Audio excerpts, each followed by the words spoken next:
Welcome to The Actor's Choice, where the actors and actresses have a chance to talk about themselves and their careers. Join us now for the next hour as we explore the marvelous industry of acting by actors and actresses from today's exciting show business world. And now, direct from Hollywood, here's your host, Ron Brewington. Hi, everybody. I'm Ron Brewington, and welcome to The Actor's Choice. Roll it, Tony.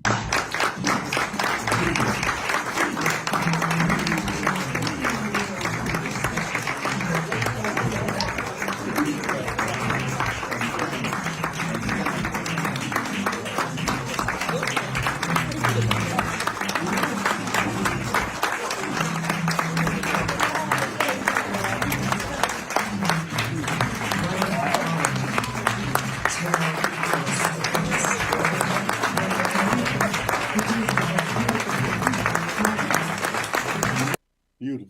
Ladies and gentlemen, you've just seen our first guest today with the rest of a cast and a play.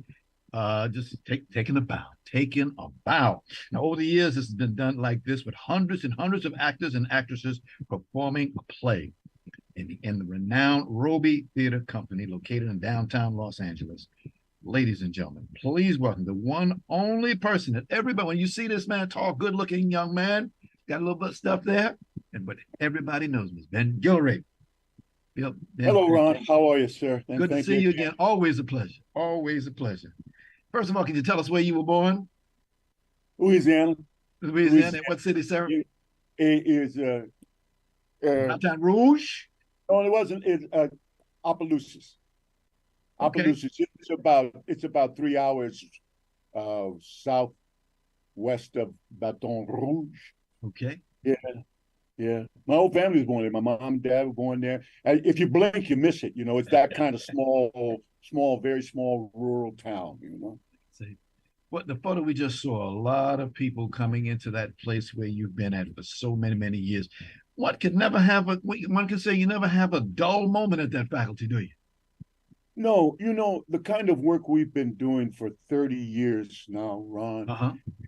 We've been 20 years here at the Los Angeles Theater Center downtown on Spring Street, but we've been a theater company for almost 30 years now. We were founded in 1994. Danny Glover and myself founded the theater company. It started out as a readers theater, and within a couple of years, we were producing plays. And so the main crux of the reason why we have been successful is because we are a Black theater company, and there is a need to tell our stories and an audience that is eager to hear those stories. And so they support us in a big way. We have a constituency that is very faithful. We open on this Saturday, November 11th, with the most current play, The Talented 10th by Richard Wesley. You know, Ron, our mission statement is to produce and direct and write plays about the global Black experience and reinterpret Black classics. This comes under that last category. The Talented 10th is a Black classic by Richard Wesley, written in the 80s, but still is obviously pertinent and relevant today. So we opened that on Saturday, and things are looking very good. We've got a great cast. It's a wonderful play. Yes. I hope everyone comes and sees it. We call this the top of the line Black theater. That's what we call it. Amen. You guys have worked hard. Where did you get the name the Roby Theater Company from? Where'd that name come from? Roby. Paul Robeson. Sir. Paul Robeson's. This was Paul Robeson's athletic nickname when he was at Columbia University and Rutgers University. You know, he was the first Black All-American football player in 1917, 1918 at Rutgers. And he played pro football back in the day. And those who don't know about Paul Robeson, and there are a lot of us do, but because of the House Un-American Activities Committee blacklisted him and the FBI. And the reason was because Paul was truly a Renaissance man. Mm-hmm. He spoke and sang in 20 languages. He did 12 films. He was the first Black actor to do Othello on Broadway, 1943, still holds the record for the longest running Shakespearean production in the history of Broadway theater, 298 performances on Broadway. He was truly a Renaissance man in the sense that people loved him. At the end of the day, because I know we don't have a lot of time, I want to jump to what he really stood for. Was he was a humanitarian and an activist. And he and W.E.B. Du Bois, Langston Hughes, Zora Neale Hurston, and so many other of the pioneers that we stand on the shoulders of were those men and women who set the table for us, who made it possible for guys like you, guys like me to do what we're doing today and still fight the good fight, but the door is open. The door is open. And so, again, the talented 10th, the souls of Black folks, first mentioned in W.E.B. Du Bois's book, The Souls of Black Folks, and that theory that W.E.B. Du Bois had that 10% of most ethnic communities would be the leadership. It would be a good idea for that 10% to be the leadership because they were supposedly the wisest, the smartest, the most educated, the most capable of leadership. He, by the way, it should be said that W.E.B. Du Bois abandoned that theory fairly quickly because he realized how elitist it was. And it wasn't completely true, obviously. But the play itself speaks to that. Speaks to that, the play that we're opening on Saturday. But back to Paul. Paul was all of those things and more, you know, and it's his consciousness, social consciousness that guides the Roby Theater and inspires it. You've said that word a couple of times there, the talented 10th. It's a play you got coming up.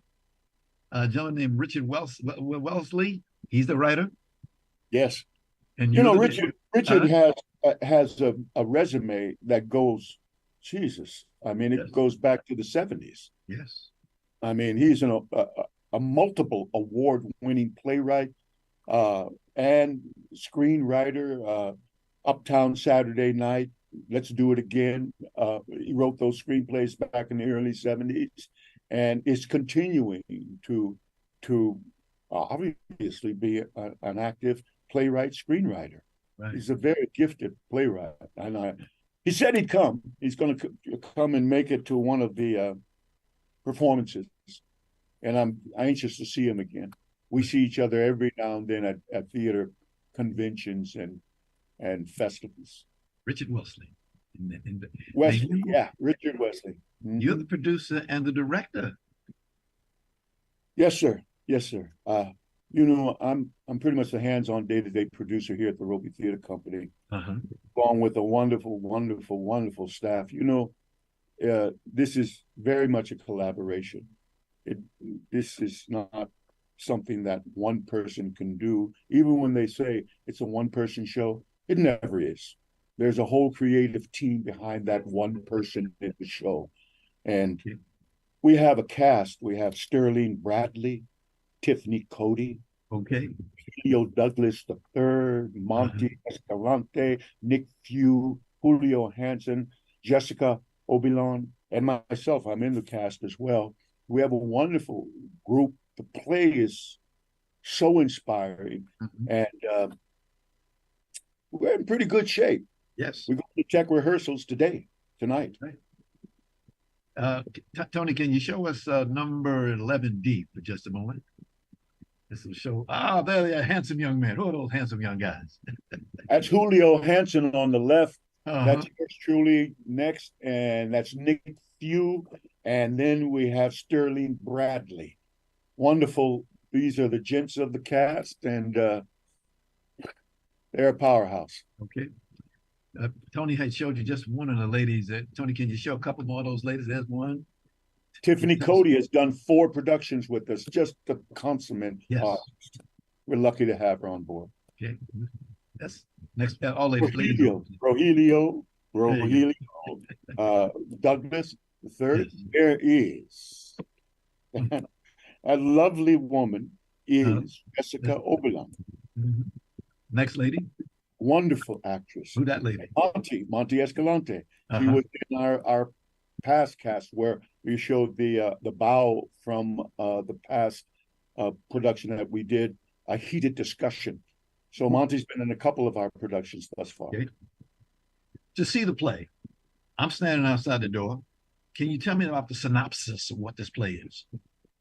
The play is about a group of Black people, a small group of Black people, all graduates of Howard University, who started out as militant, fighting the good fight for civil rights when they were younger, in their late teens and early 20s. Fast forward 20 years, and they have changed.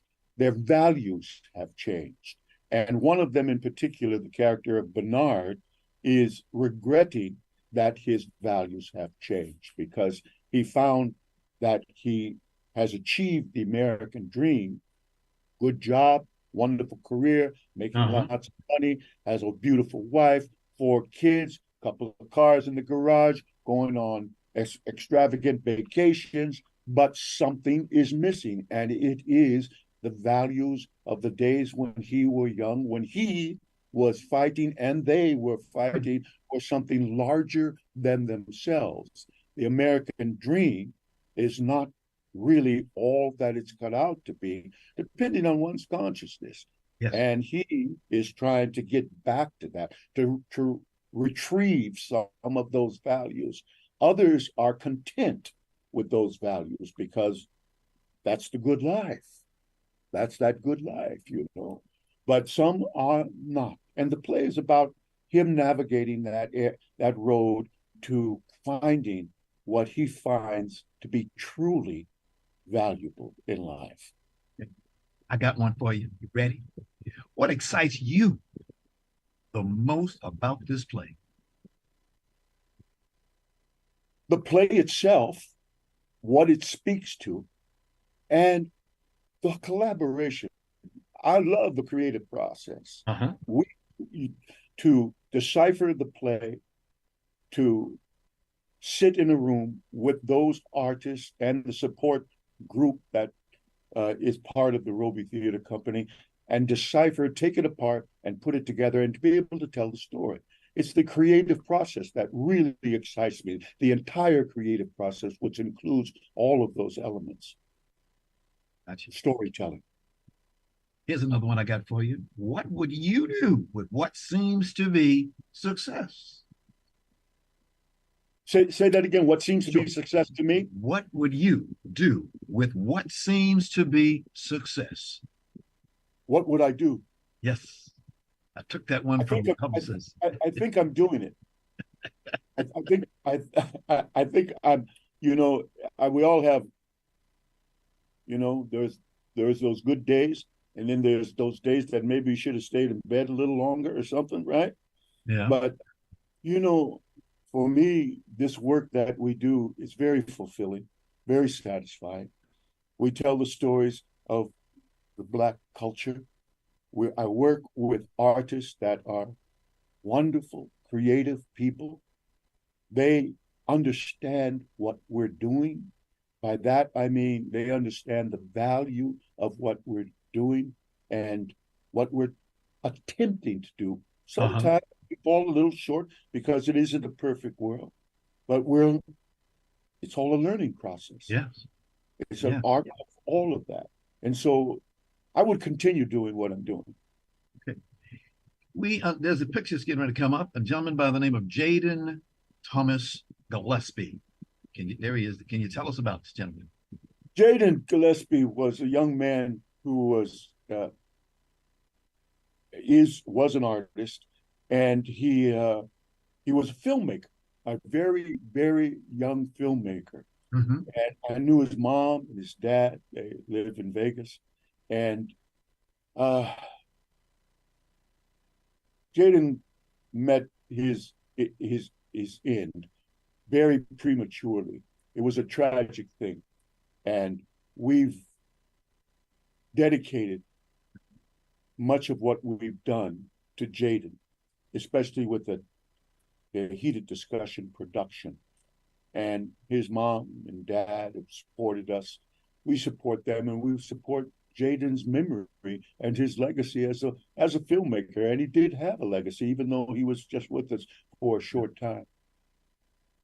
He does a certain special thing for your organization. Can you tell us about it, sir? Well, he was a filmmaker, and he supported the Roby Theater Company, and we were considering collaborating, doing some work with him. But again, his demise came so early that we never got to that. Right. And so we set up a donation block for young people to support young playwrights, young writers. And that's where Jaden comes in. Okay. Can you please tell our viewers the location of where you're at and information that you have? Oh, absolutely. So we are at 514 South Spring Street between 5th and 6th Street downtown. We're at the Los Angeles Theater Center. There's the building. Looks like Fort Knox, doesn't it? Yes, it was it does. Prior to it being a theater company. And the Los Angeles Theater Center has been active since the late 80s. And we've been here, like I said, 20 years. And we operate in one of the 5 theaters here in the building. And the Latino Theater Company is the host of this city-owned building. We've done 14 productions here in Theater 4 at the Los Angeles Theater Center.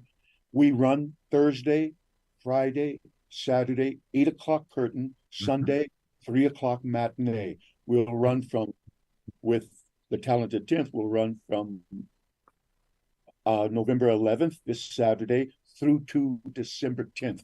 19 performances of the Talented 10th. So, and we're already, Sunday, I think, is fairly sold out. We have previews Thursday and Friday. They're half-price previews, and there's still some seats left. I think our opening night is almost sold out. It's a special night because it's a fundraiser for the Roby Theater Company, and there's a wonderful reception afterwards. There are some tickets left. They're a $50 ticket, and like I said, that's a fundraiser. On Sunday, we will have a Q&A. Every Sunday after the 3 o'clock matinee, we will have a Q&A after the show where we'll meet the audience, meet the actors, and we'll have a conversation with the audience about the play. That's beautiful. Give people an opportunity to reach out and touch people, communicate.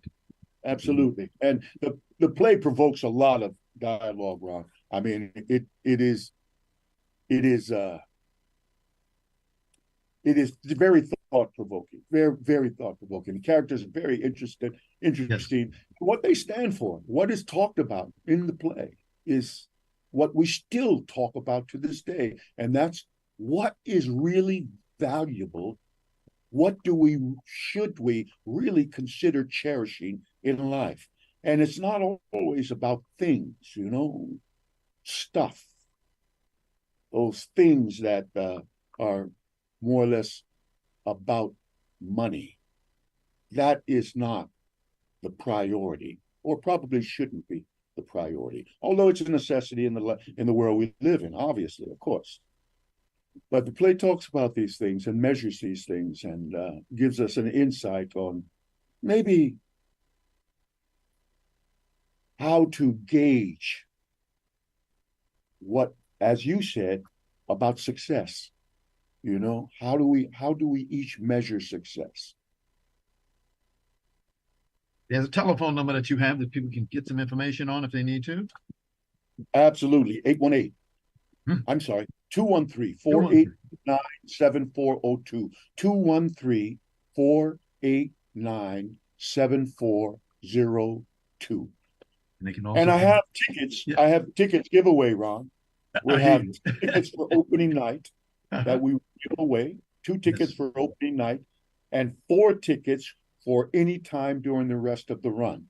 got you. So if folks can call you up or call you up, and you can Oh, you can pass that on to us. no Two problem. tickets for opening night, four tickets for any time during the rest of the run.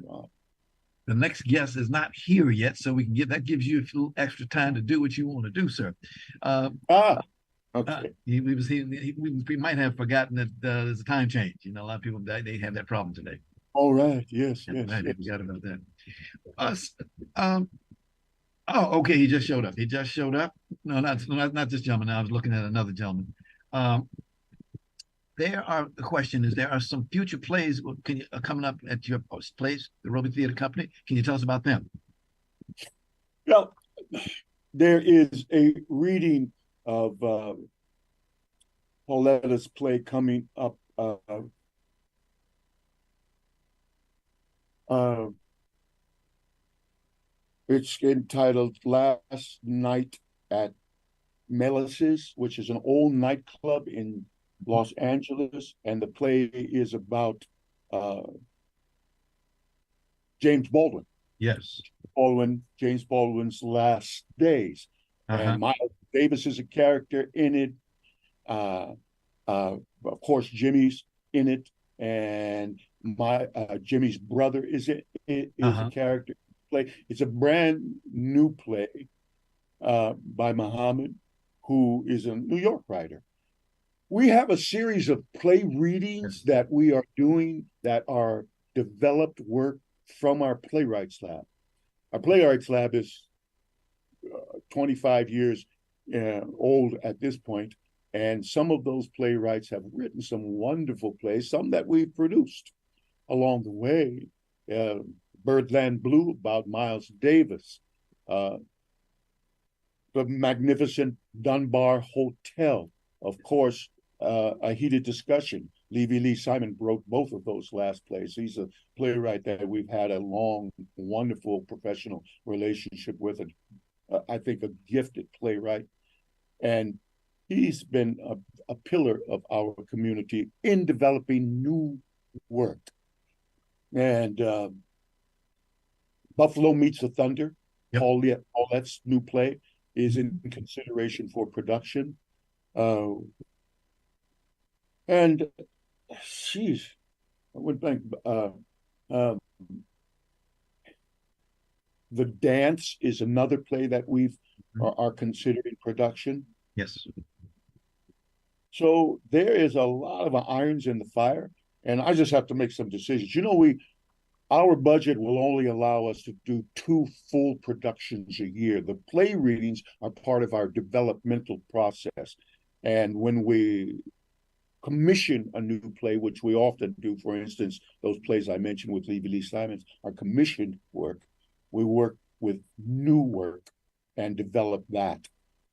Uh, the play, we have an advanced scene study. We didn't talk about this part, and if we have time, it's worth mentioning. The Please. advanced scene study workshop, where I teach in an acting class. It's an acting class. It's a scene study workshop. And on Monday nights, 3 sessions a year, spring, summer, and fall, 10-week sessions, Monday nights from 7 to 10 to a dozen actors. I only accept 10 to a dozen actors to come in and do scene work over a Yes. 10-week period. And it's a workshop in the truest sense of the word. And I'll put it this way in short. Most actors spend more time looking for work Yep. than they do doing work, as you well know, Ron.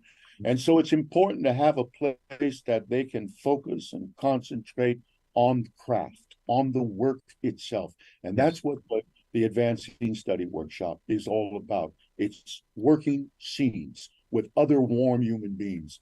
I say it that way because, during the pandemic, Yes. everything shut down.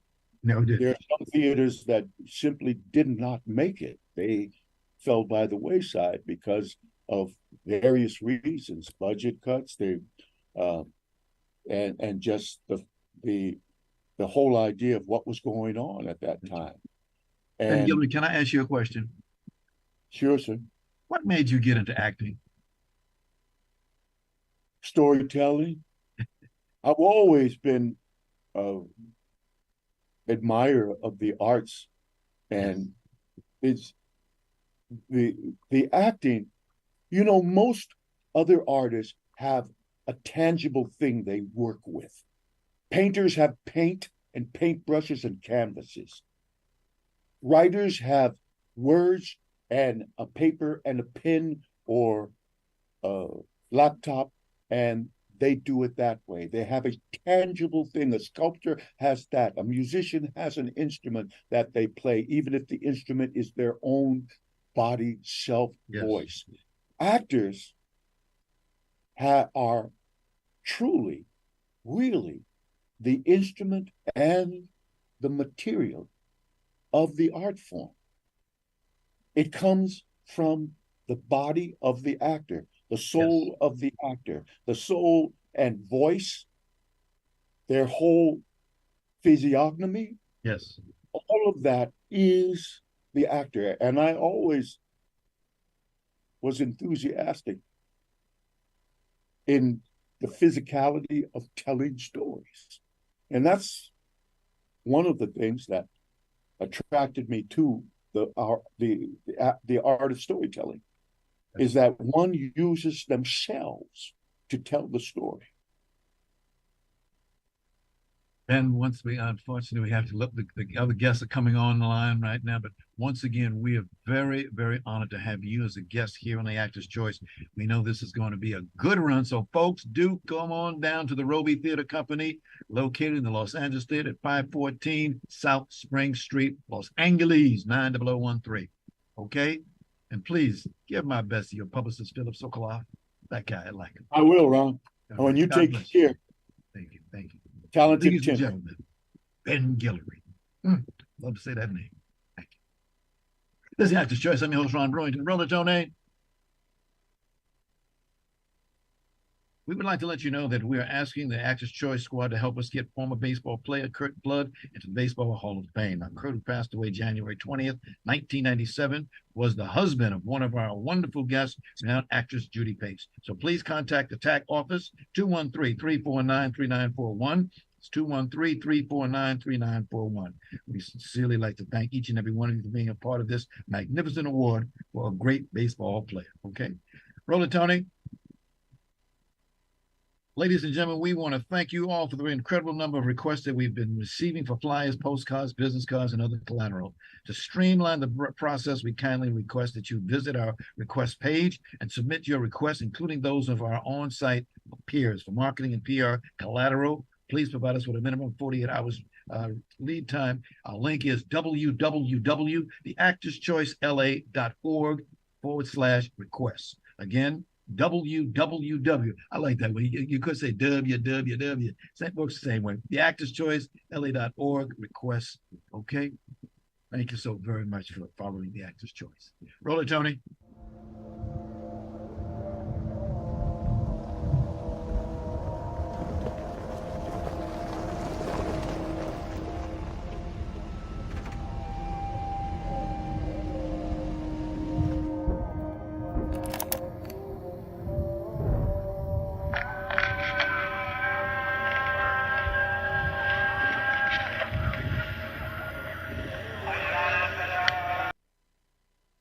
Wow.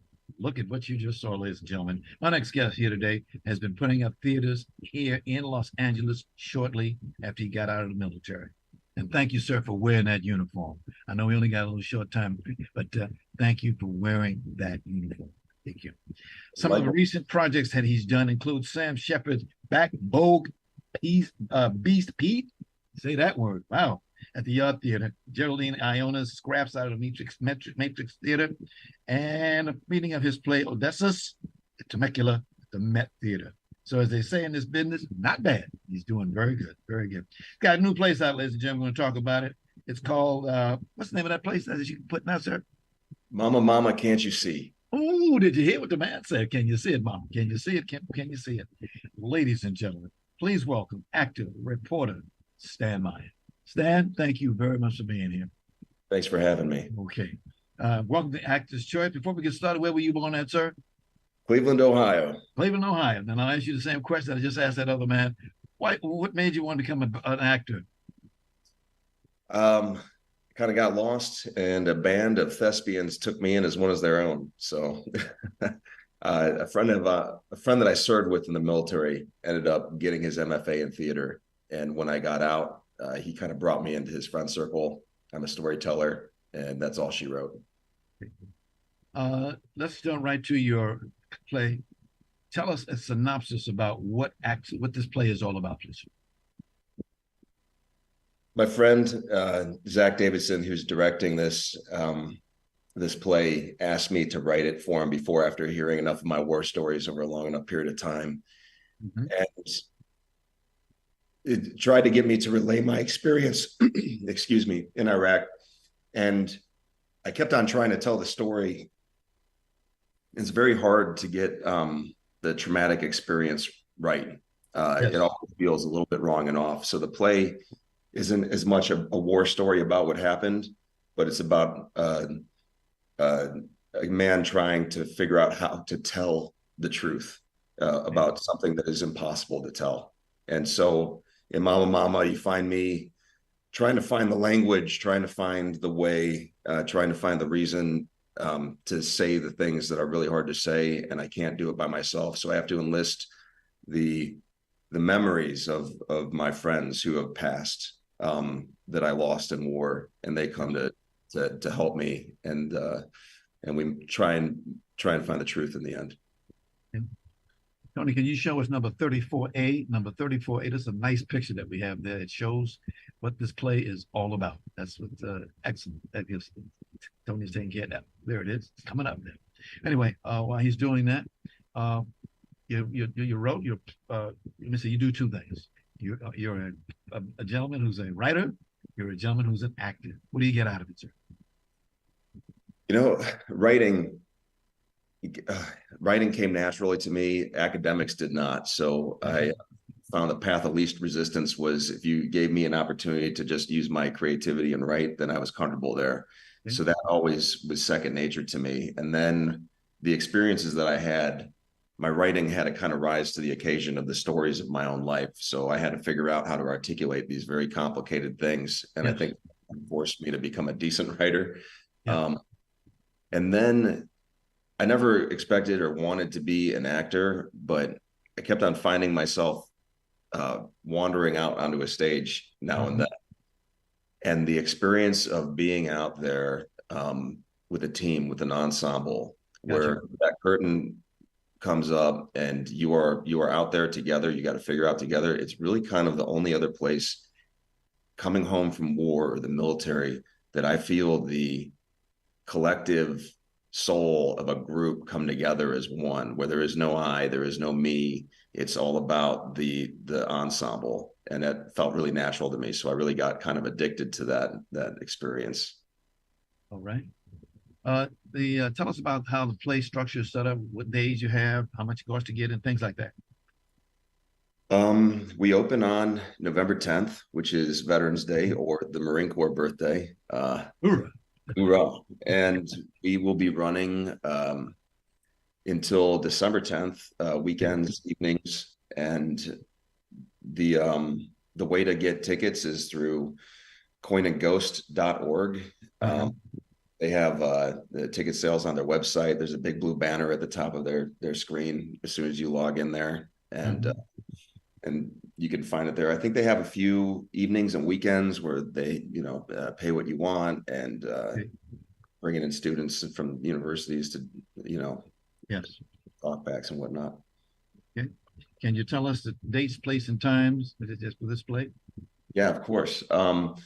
The place is the Studio Stage, which is, if I can recall correctly, the address. It's on Western, and that is 520 Western Studio Stage, a nice little theater. And times will be, so I don't lie to you guys, I have to look at it because my memory is garbage. Times will be Friday, Saturday, and Sunday performances, I believe, at 8 p.m. And then we have a Thursday performance. Thursday. Yeah. Thanksgiving is coming up soon, isn't it? Yeah, we're not running on Thanksgiving. So the 19th through the 30th, we're going to be dark, but we have a performance on the 19th and the 30th. So it's every weekend except for Thanksgiving weekend because we're right. And we went to that. Nice to meet you, to hear what you've got to say. Again, you wore that uniform. And for that, I thank you so much for doing it for your country. Thank you very much. Thank you for your service, sir. As they say, keep on trucking and let you take you there as an actor. May God bless you. And please thank your publicist, Lucy Pollack. We just love that lady. She makes it so easy and brings us nothing but the best. Nothing but the best. Ladies and gentlemen, please welcome, or please say goodbye to Stan Mayer. God bless you. Thank you. This is the Actor's Choice. I'm your host, Ron Brewington. Roll it, Tony.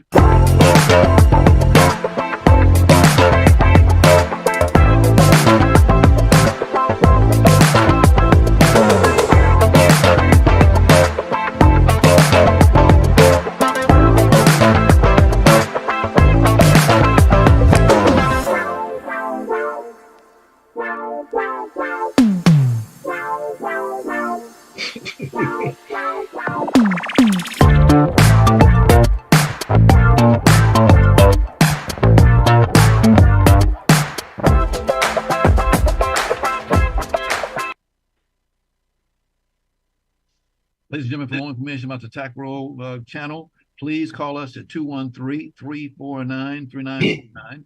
That's 213-349-3941, okay? Thank you so much. Roll it, Tony.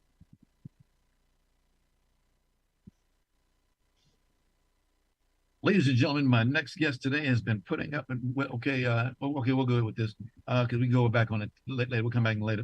Has been putting up with, wrong one. One second. Okay, here we go. Ladies and gentlemen, my next guest is a very, very well-known person in the industry. Really, he's a professional cartoonist, illustrator, graphic designer, and music artist. It says a whole lot. And if that's not enough, he's also a well-known comedian and an actor. Okay, so we're very happy to have him here today. Ladies and gentlemen, please welcome Marcus White. Mr. White, thank you so much for being here. Thank you so much. Thank you. Excuse me. Thank you for having me. This is great. You got a voice. I can see why you're in this business. Yeah, God gave you a blessing. Amen, amen. What made you get into this business? Well, my primary business is art, cartooning and illustration. I have been drawing and doing artwork since I was 4 years old. That basically tells the story. So it's my love, my life, my passion, and that's basically what I do, so I always love doing my artwork, and that's basically what it comes down to. And of course, it's an entertainment field. Yes.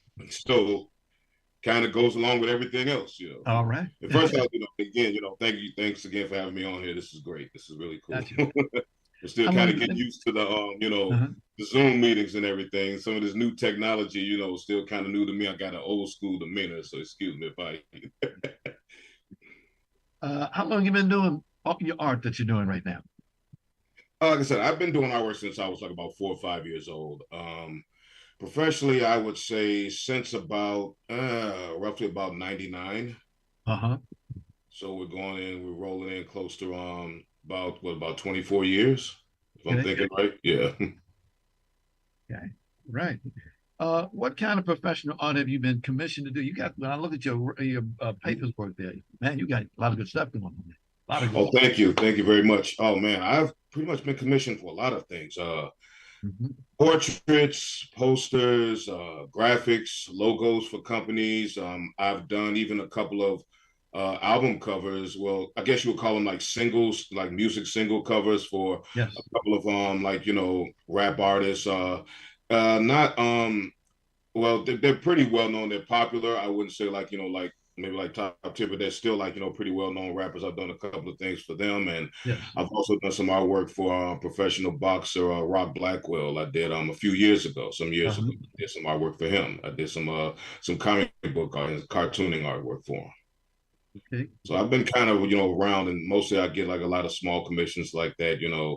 Somebody say, hey, can you draw like a picture of me? You do like a portrait, a pencil drawing of this. Can you do a logo for my company? I get a little bit of everything. So it's kind of like the life of an artist. Yes. Well, one thing, you are known for your ability to draw beautiful, curvaceous women. Ooh, had to put that one in there. It's the truth. It's one of the things I'm, kind of well known for. My ability to draw women, and it's something that kind of started, I guess, probably back around high school, college time, and it just kind of continued from there. It probably helped a little bit when I was in college that all of our the models we had in figure drawing class, everything we had mostly female models, so I probably learned the female anatomy a little bit better than the male anatomy. But that's like a little extra thing there, but. Because I, like I said, all modesty aside, I love the ladies, so that helps you, illustrate them as well. But yeah, might as well, right. These things are happening. I see that you have a lot of ability in many of your cartoon and comic works. Please tell us about that. Well, I have been creating comics and cartoons for pretty much most, like I said, most of my life, but mostly, I would say maybe the past 20 years, I've really been getting into it. 20, 24 years. I have a lot of influences and inspirations in that, genre of comics. Probably, I don't know if we have time to get into all of the people that have inspired me. I've also been inspired by all different forms of art, all different cultures, and a lot of the, even some of the classic artists, some of the all-time greats. I've been inspired by them. And I think all of that is just reflective in, all the artwork I do. But like I said, I'm primarily, cartooning and illustration and comics. They're probably very reflective of my artwork. So yeah. Speaking of your work, we got a couple pictures that we did. Thank you for supplying us. Can you go? Sure. Can you show this first one here? This is Prince. Whoa. Oh yeah. I did that pencil drawing. It wasn't too long. After he had passed, God rest his soul, great, amazing, remarkable talent. We know that. And I did that pencil drawing. It's I believe it's 18 by 24 and it's framed. It's actually hanging up in my house now on my wall, in my hallway right now. But I did make copies and I've had people give me a lot of compliments and appreciation for it and everything. Like I said, he was, a great artist. He was he's a favorite artist of my brother's, my brother Eddie, who's probably listening in too. Hey Ed, I have a friend, William Young, he's a big fan of him. And, of course, I'm a fan of him as well and loved his music. And I just felt like I had to pay that homage to him, a homage. I'm not sure how because everybody pronounces it one way or another, but yeah, so. All right. Duke Ellington is another guy. Oh yeah, Duke is one of my favorite jazz artists of all time. I'm a listener of like a lot of music, a lot of old school music. My favorite jazz is from that era. The 20s, 30s, and 40s. I don't know why you think I was born in a different era, but I love that kind of jazz. Duke Ellington, Jelly Roll Morton, Count Basie, Glenn Miller, but Duke is one of my big time favorites. Love everything he does, and again, it was kind of like a no-brainer. I said, I got to do a drawing of Duke one day, So again, that's another pencil drawing with color pencils. It's mostly color pencil indication. Wow. And again, it's about 18 by 24, I believe. And it's also framed. I think it's also hanging up in my house. It is. It's hanging up in my house. There's another one that's hanging up. So yeah. Now the next piece, I know you know this guy. You've seen him somewhere or not. Michael Jackson is his name. Oh yeah.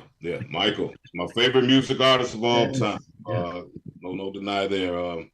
I did that piece last year. It was around this time. It was during the anniversary for Thriller, the 4th anniversary. So I thought it was somewhat fitting. I said he's my favorite artist. I got to do like my own little interpretation of that album cover. Do a nice little drawing of it. I actually did the front cover and the back cover too. I did the back cover kind of like in my own style. I had literally took all the songs and did like a little inset drawing, like just kind of describing all the songs on the album too. But the front part was, was the main thing. And man, that took a while. It took me about a week and a half to really complete because when I'm doing that kind of artwork, it's pencils and inks. I do the coloring and finishes on Photoshop. And me, I'm my biggest critic. So you're constantly looking at things, you're fixing things, and you're going back looking like I could do that a little bit better. The color's a little off there. So that's kind of like my basic routine on doing my artwork. So I was doing that a lot with this because, with Mike, you want to get it as bright as possible, but I also wanted to do it in my style. And it was so funny when I was finished with it, almost finished, I was showing it to a couple people, including my mother, before I posted it. I said, hey, does this look okay? They were like, yeah, it looks okay. Stop messing with it. Don't change it. But, I couldn't help it. I still tweak the color a little bit, but again, that was like one of my recent favorite pieces, and I really I really loved working on that one. Like I say, it's my favorite music artist, so no brainer. That voice, I've listened to that voice of yours, man. You need to be as they say, be a broadcaster. I've had, I really do love the broadcasting business, and I've thought about that. I don't know if I've ever had that opportunity, but I do like, I wouldn't mind doing that kind of thing, someday down the line. All I gotta say is get you a publicist. A compliment on my voice, Exactly.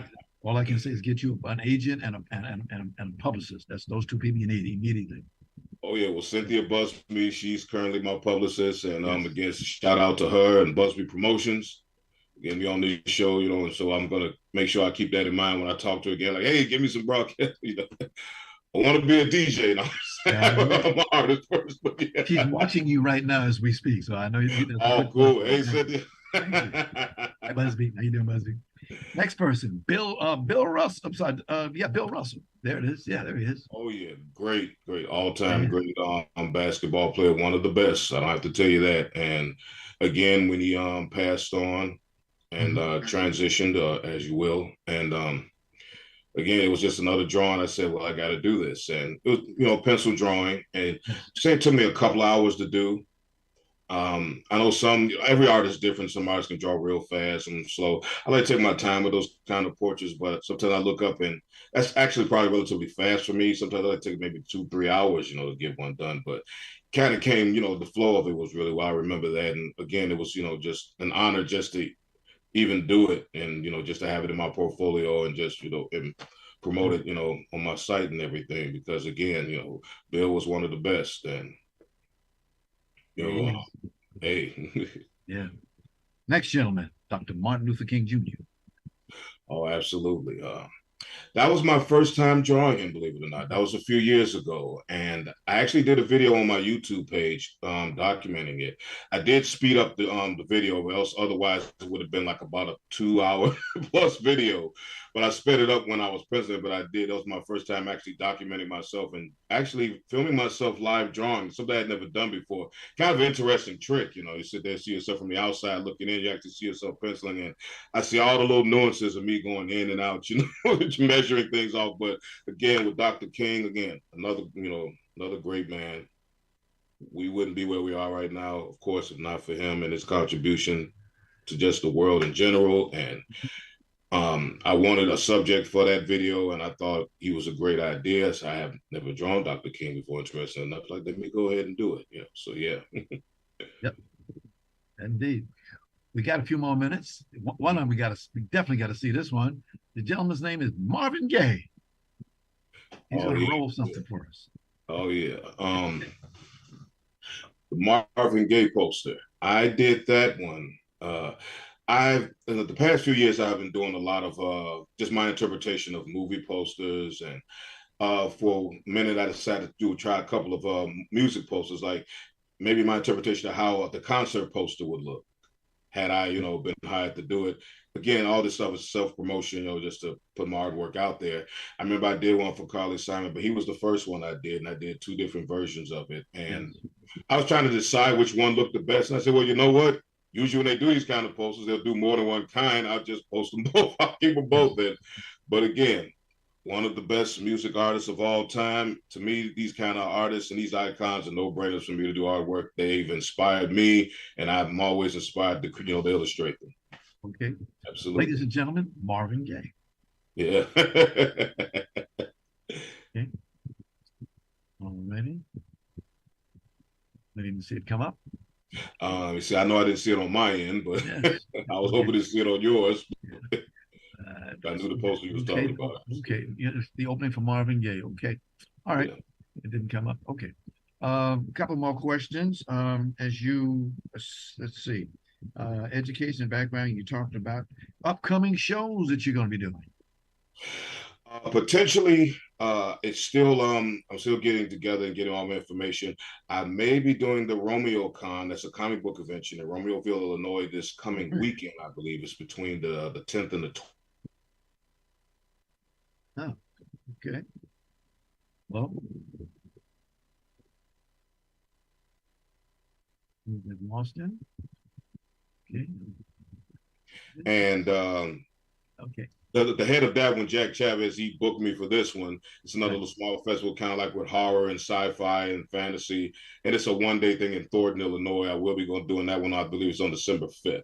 Yes. Those are two things I do have coming up as of right now, but things are flux and things change. So, as Stephen A. Smith always liked to say, like, the list is fluid. The list is fluid. So this is fluid for me too. So some more things may come up. So yeah, that's what I have going on right now. Wow. Well, Marcus, I want to thank you so much for being here today. And please do come back again. You're a very talented person, and we want to put you out there a little bit more. Okay. And we want to hear. Thank you very much, sir. Your publicist, your good friend, my good friend, Cynthia Buzzspeak, as I call her. Buzzspeak. She's different. Yes, Cynthia, and again, anybody want to contact me through her, Cynthia Busby Promotions. I can be reached, of course, Marcus Artist 75 on my YouTube and Instagram and TikTok pages, MarcusWhiteEntertainment.com, and Marcus the Artist at hotmail.com. That's my email. So yes, thank you. Thank you, sir. Thank you very much. Thank you. Thank our sponsors, Harvey Brandman, Photography is an Art, Ron Irwin's Lose Weight, The Way to Lose Weight, Larry Buford's book on the future, Time Travel, Message in a Capsule. And of course, State Farm agent Carla Green, and there she is right there, and veteran actor Rob Brownstein's acting training facility. He calls it an actor's choice. Much thanks to our guest today, ladies and gentlemen, actor, producer, and director Ben Guillory, professional cartoonist illustrating Marcus White, and of course, actor, writer Stan Meyer. Okay. The Actor's Choice is a presentation of B&B Productions. Rudolph Brewington is the president. Sydney Chandler, she's our executive producer. Special thanks to our ever-growing audience. I want to thank the gentleman who's does our editing for us and good stuff, and he's the editor. And special thanks, because we say the ever-growing audience we've had for a long, long time. I'm Ron Brewington. Be well. See you next time. Thank you.